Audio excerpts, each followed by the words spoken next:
Hi, this is Dana Gardner, Principal Analyst at Inter Arbor Solutions, and you're listening to Briefings Direct.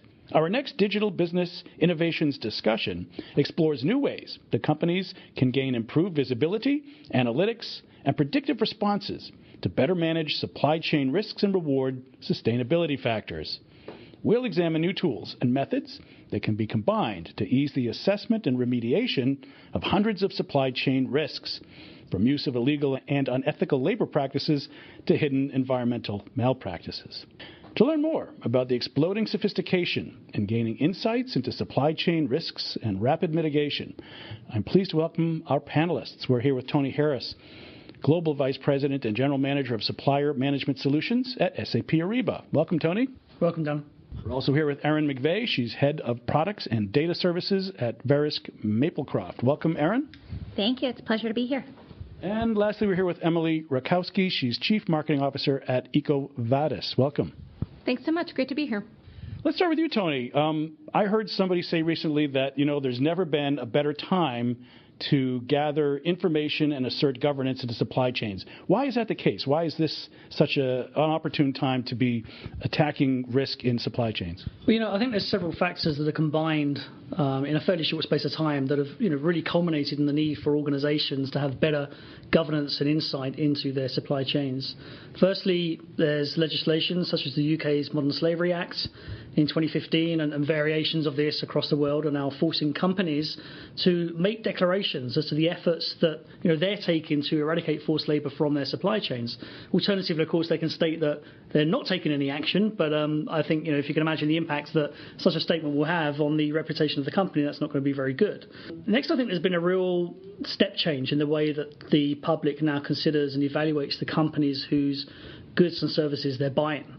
So, people inherently want to do good in the world, and they want to buy products and services from companies who can demonstrate in full transparency that they're also making a positive contribution to society and not just generating dividends and capital growth for shareholders.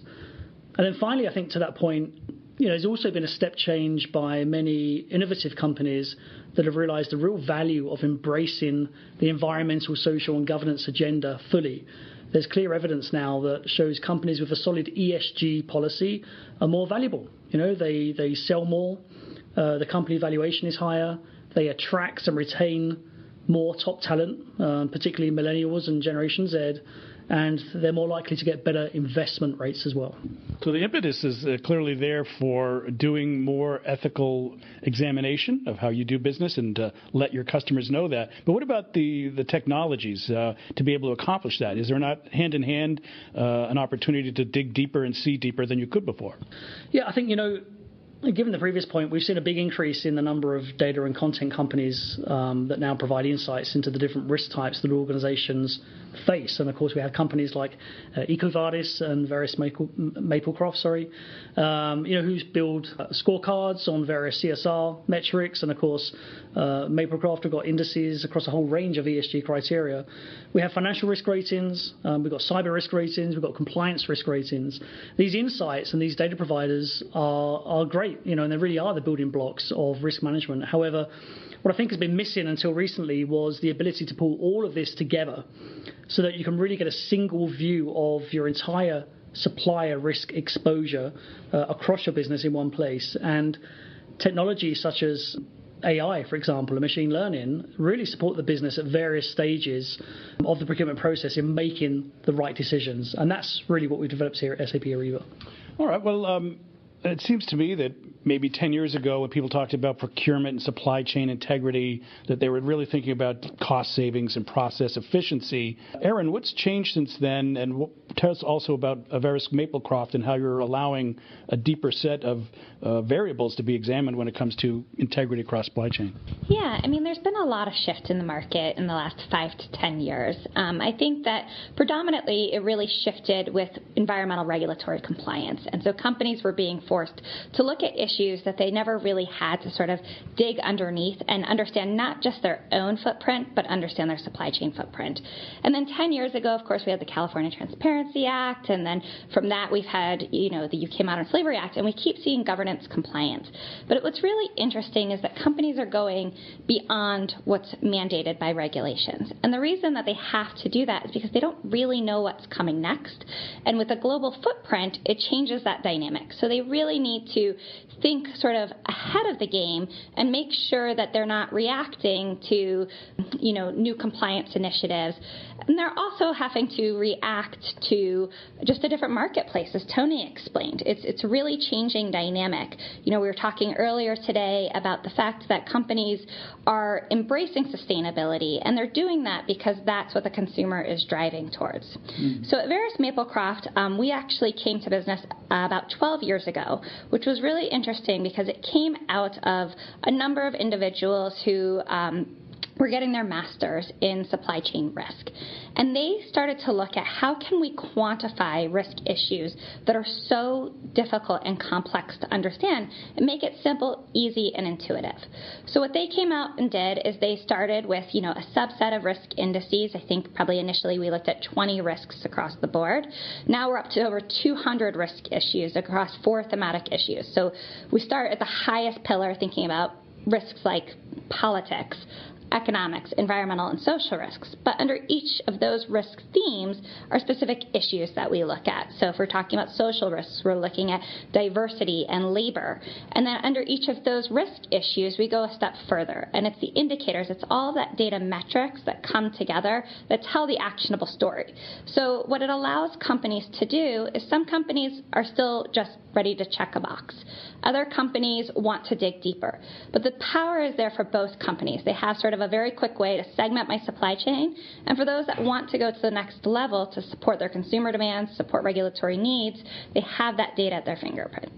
And Emily, for EcoVadis being, again, in this global environment, like Erin described, you can't just comply for one market or one area. It seems like you need to be global in nature and thinking about all of the various markets and sustainability across them. So tell us about EcoVadis does and how an organization can be compliant on a global scale.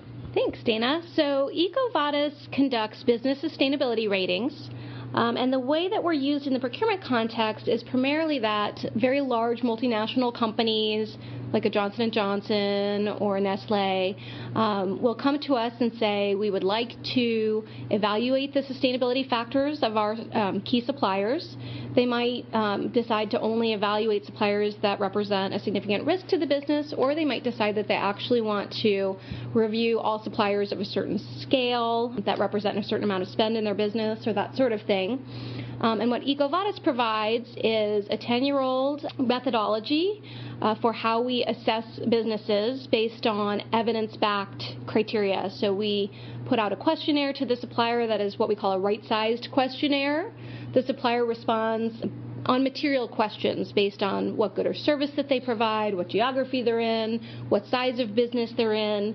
Of course, very small suppliers aren't expected to have very mature and sophisticated capabilities around sustainability systems, but larger suppliers are.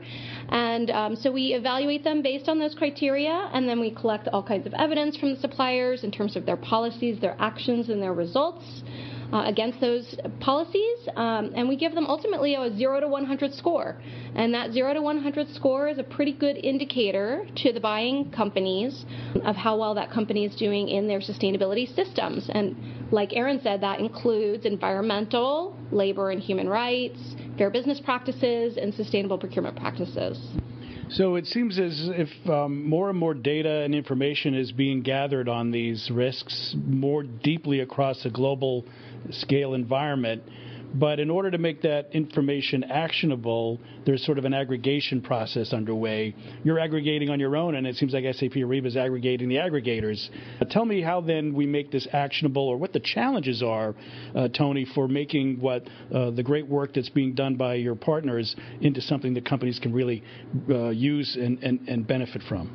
Well, I think other than some of the technological challenges of aggregating this data across different providers, it's really linking it to the aspects of the procurement process in support of what that customer is trying to achieve, and making sure we can surface those insights at the right point in that process to help them make better decisions. The other angle or aspect to this is really how we're looking at not just trying to support risk through that source to settle process, trying to surface those risk insights, but also where there is risk, of course, there's opportunity. And so the other angle we're looking at here is how can we help organizations to determine what value they can derive from turning a risk into an opportunity, and how they can then measure the value they've delivered in pursuit of that particular goal. They're a couple of the tough challenges we're working on right now.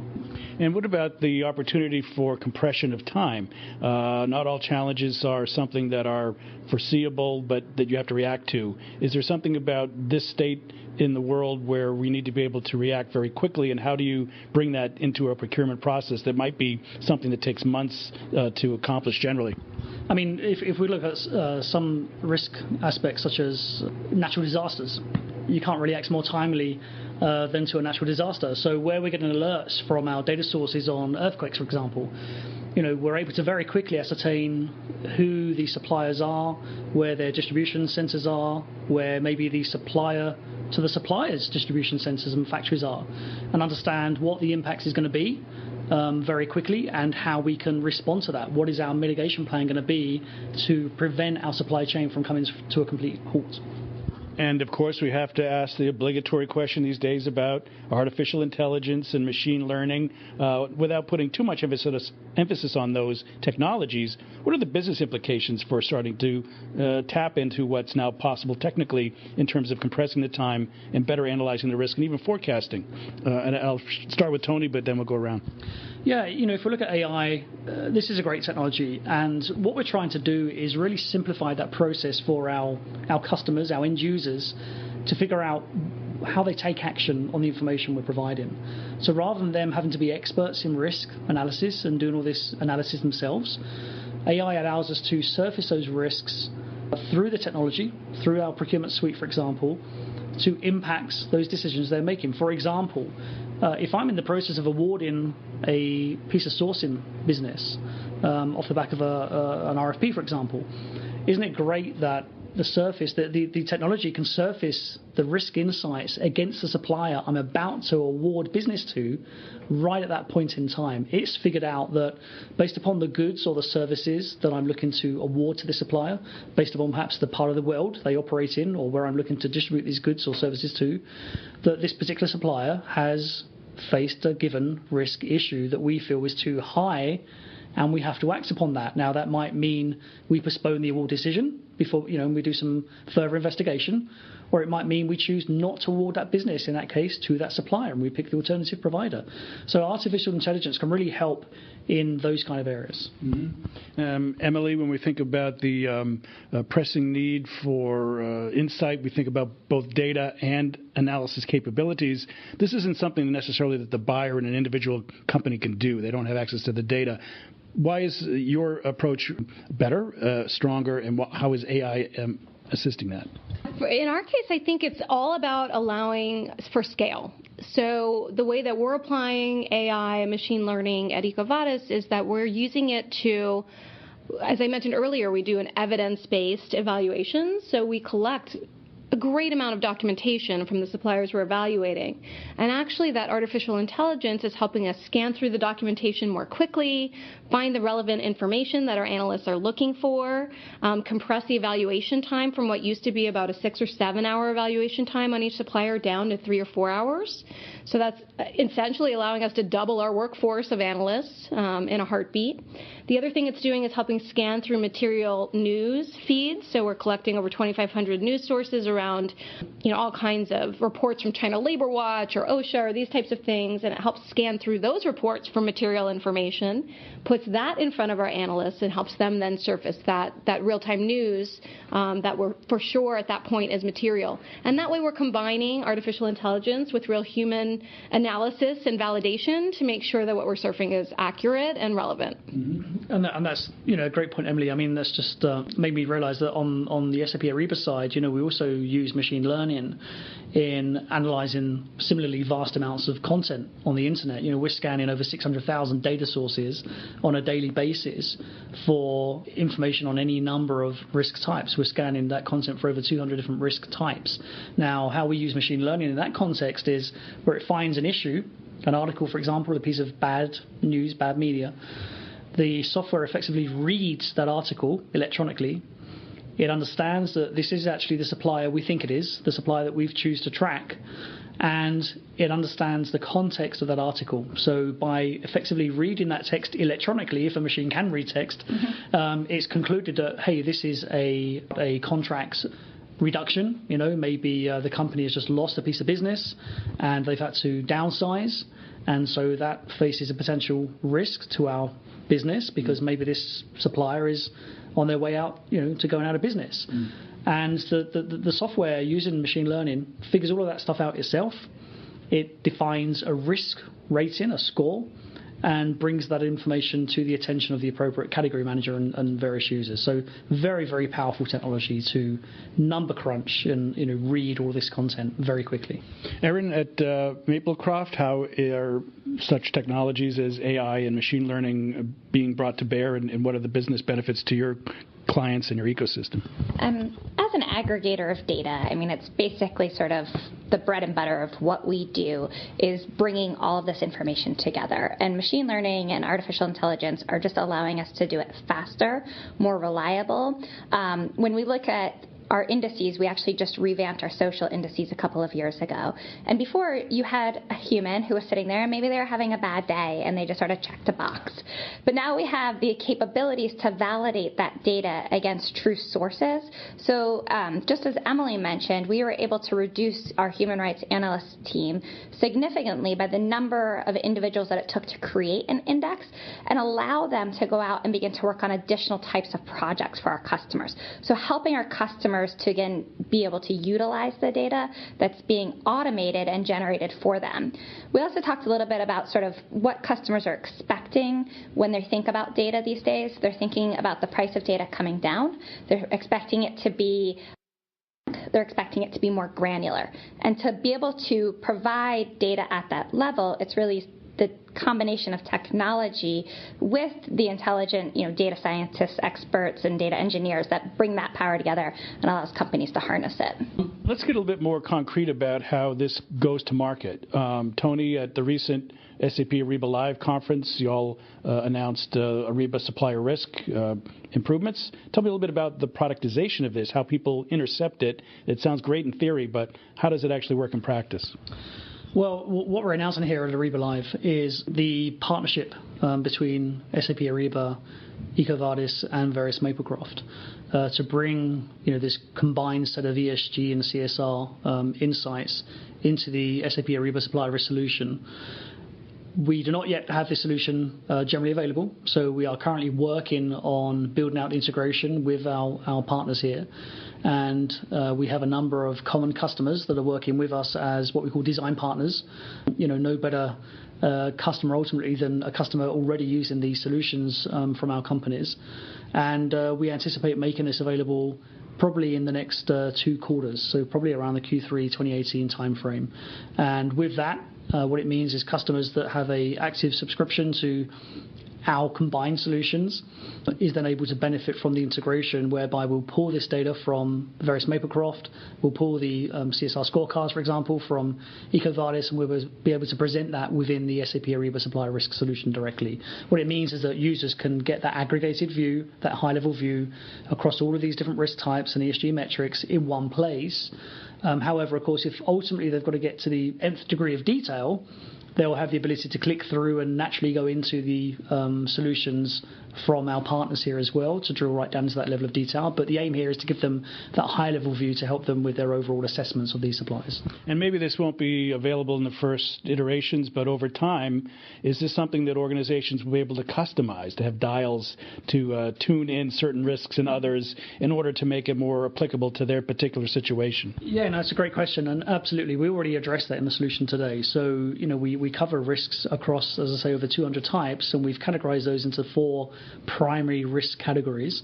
And the way our risk exposure score works is that any of the feed-in attributes that go into that calculation, the customer gets to decide how they want to weight those.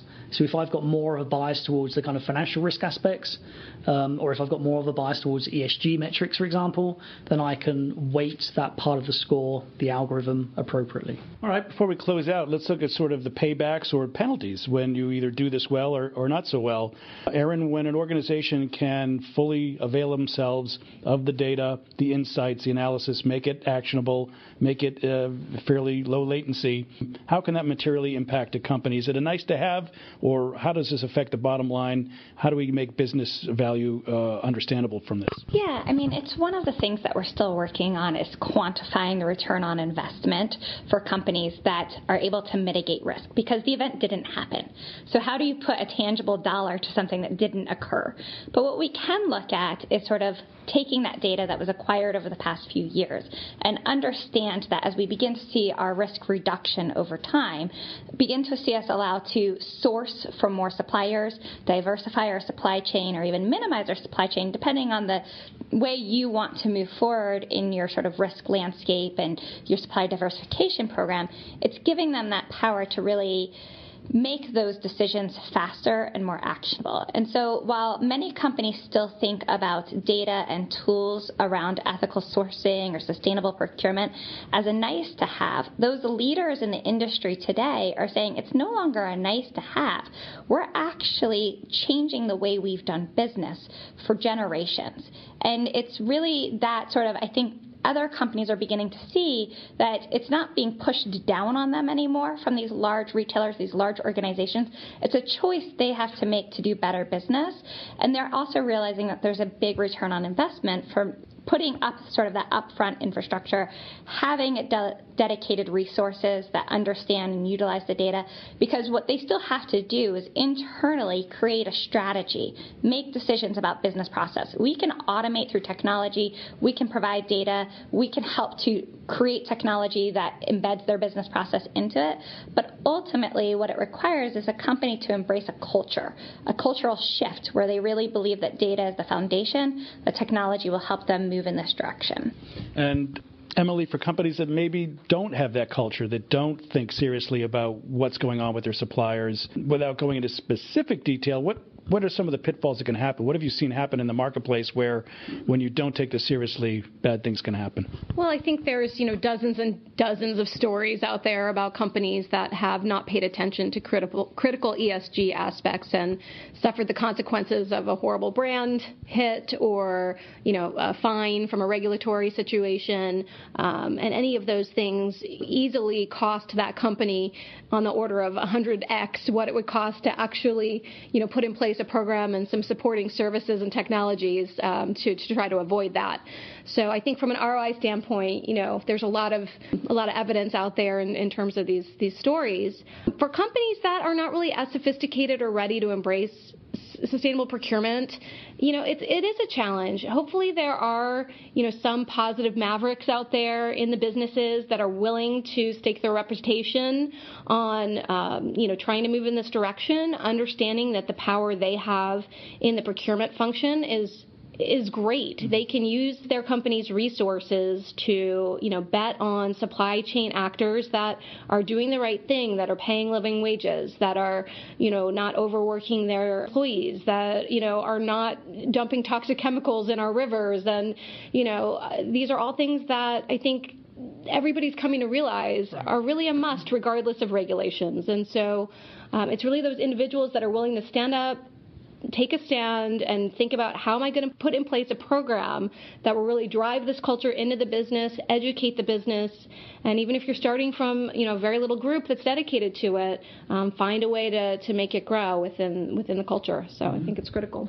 Tony, last word to you. For organizations that are interested in taking advantage of these technologies and capabilities, what might they be doing in advance of actually getting them to prepare them to best use them? I'm thinking organizationally and structurally, procurement, supply chain examinations. What should companies be thinking about as they get ready for such great tools that are coming their way?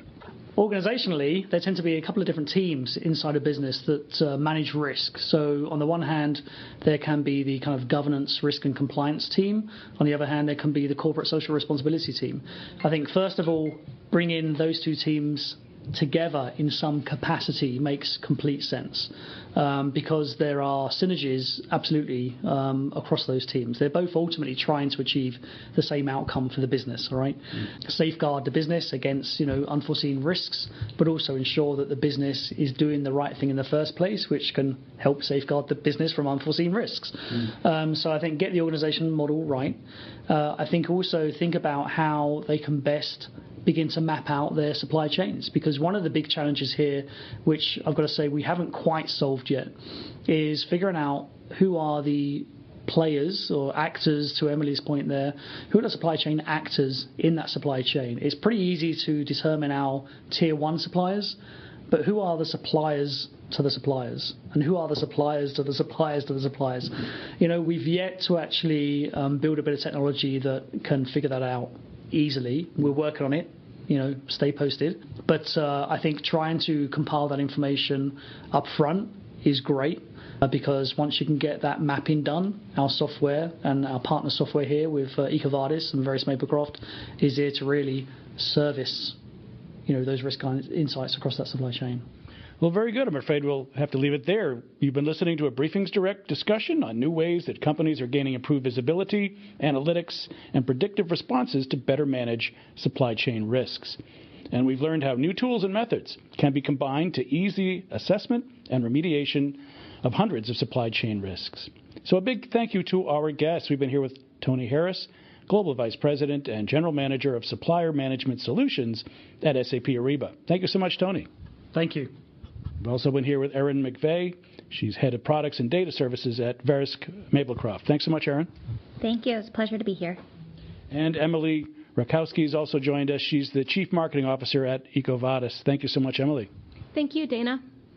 I'm Dana Gardner, Principal Analyst at Inter-Arbor Solutions, your host throughout this series of SAP Ariba-sponsored Briefings Direct discussions. Thanks again for listening, and do come back next time.